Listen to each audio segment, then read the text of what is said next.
What's up guys, Steven here with Steven's Best Loot coming at you with another video. Today we are going to be talking about should you stack Palladium. Palladium, another precious metal in the mix. We're going to talk about product supply availability, the price fluctuations, and Palladium as a precious metal supply versus demand. So if that sounds like info you would like to hear, make sure you stick on through to the end of the video. If you're not already subscribed, please subscribe, hit that bell, follow me on Instagram and Facebook, because we're going to go through some good information here today, guys. Some great information if you have thought about stacking Palladium. So to start off with, the first thing I would consider when you're deciding if you should stack Palladium is the limited product availability. So we have here one of the main things in my Palladium stack, which is the 1 ounce Palladium Eagle. They make a bullion version of this coin, which is what this is here. They also make a numismatic version, or a proof and uncirculated versions. You want to be a little more careful with those because the premiums are significantly higher. Palladium already has a pretty high premium to it, and so adding in those proof and uncirculated premiums on top of that is quite a bit. So for coins, there is the Palladium Eagle. Canada also makes a Palladium Maple, and then there is a Russian Ballerina, which is a well-known Palladium coin as well. Now, if you're not going to go for a government-issued Palladium coin, the other option you have is bars.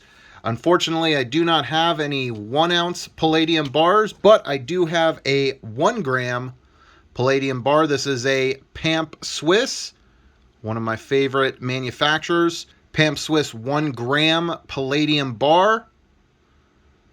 So I do have a 1 gram Pamp Swiss.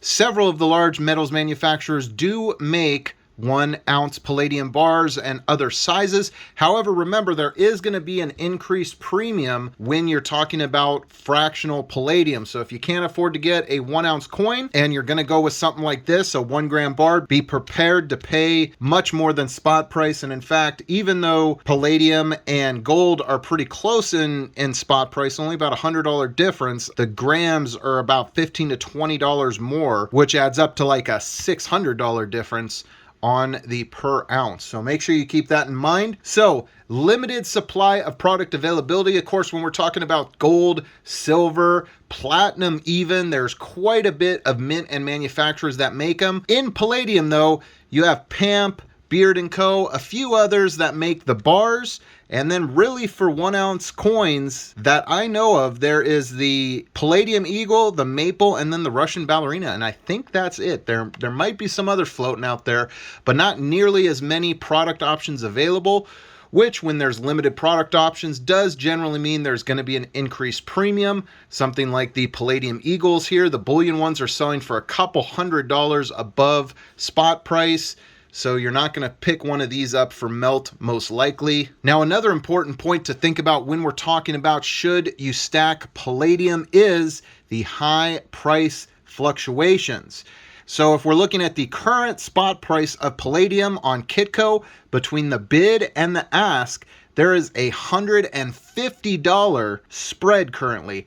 Now, what the spread is, for those of you that don't know, the bid is the price that dealers, refiners, stuff like that would be offering to buy that for. And the ask is what distributors, refiners are going to be asking when they sell it. So that is the buy-sell spread, and $150 an ounce is a pretty significant buy-sell spread. And that price spread is there because of the fluctuations in Palladium. If we look at Palladium price over the last year, we were at $3,000 an ounce in April and May of 2021, all the way down to $1,500 an ounce in December of 2021, nearly a 50% drop off in under a year. But right now it's currently selling at almost $2,000 an ounce, which from December to January, that's less than a month. And we are looking at nearly a 30% gain. So to recap, if you're looking to get into Palladium, you want to think about the limited product availability. You want to think about the high price fluctuations.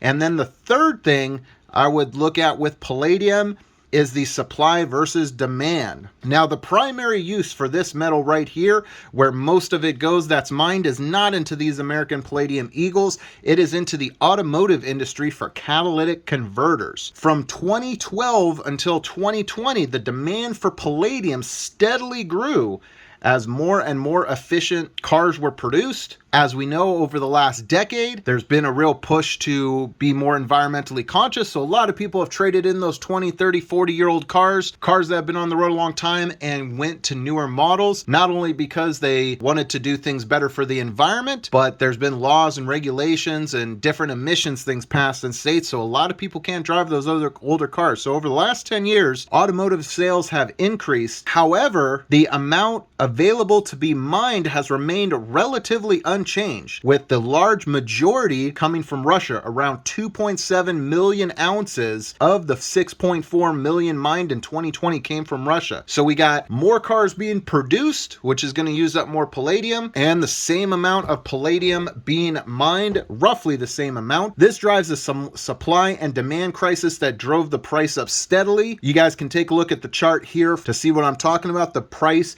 continues to grow. One thing that kept the price from absolutely exploding was the substantial increase in recycling. So recycling of palladium has nearly doubled from 1.4 million ounces to 2.3 million in the auto industry alone. So they're recouping a lot of that palladium from the catalytic converter. So the fact that we're not mining enough to keep up demand isn't going quite as crazy, or the price of palladium would go through the roof. Now, while this increase in demand with a decrease in supply might have you think that palladium is a surefire win, there is a clear reason why the price dipped, and that is what happened in 2020. And we don't have to say it, we all know what happened in 2020. With much of the palladium use case being tied up in the automotive industry, when we go into a year that, due to lockdown, supply shortages, less cars are out there being sold. Nearly 2.5 million less cars were sold in the US alone. That's going to hit palladium hard, and that's what you saw on that dip down to 1,500 last December. Towards the end of the year, the auto reports came out showing how many cars have been sold for the year, and that dramatic dip caused a huge dip in price of palladium. So in conclusion, if we're thinking, should we stack palladium, we got to take into account the limited product availability, high premiums, high chance of price fluctuations, and the supply and demand ratios with palladium. Now, as far as what I'm going to do, guys, as with any of my videos, this is not financial advice. I would recommend you do your own research and find out what is best for you to stack and invest your money into. But my conclusion on palladium is that if you can find it at a reasonable premium, it would be a great time to buy. And that's what I've been doing myself recently. Ever since palladium fell below $2,000, I've been adding palladium eagles to my stack and increasing my buys for the short-term period, especially when palladium dipped below the price of gold there for a little bit. When it dipped below that $1,800 price, I bought as much as I could at the time. Now, no one knows what the futures hold, but if the supply chain constraints on things like microchips end and the auto industry goes back to cranking out cars, just as many as they were in 2019, then it is likely that we will go even more into the red on the supply versus demand ratio, and that is going to drive the price up. In 2019, leading into 2020, we were using a lot more palladium than we were pulling out of the ground or recycling, so there was a negative deficit of palladium in the world, which is the dream scenario for those prices to go up. But with that drastic drop in automobile sales, things have evened out a little bit for now, and you can still get these palladium eagles right around $2,000 an ounce, about $100, $150 more. But I don't think that'll last for long. I think the next time we see auto sales going back to pre-2020 numbers, you're going to see a jump in palladium back up to at least $2,500 to the $3,000 range. So in my opinion, palladium is a must stack and a nice way to diversify your stack from just gold, silver, and platinum, adding that fourth metal in there. So if you guys like this video and found that information helpful,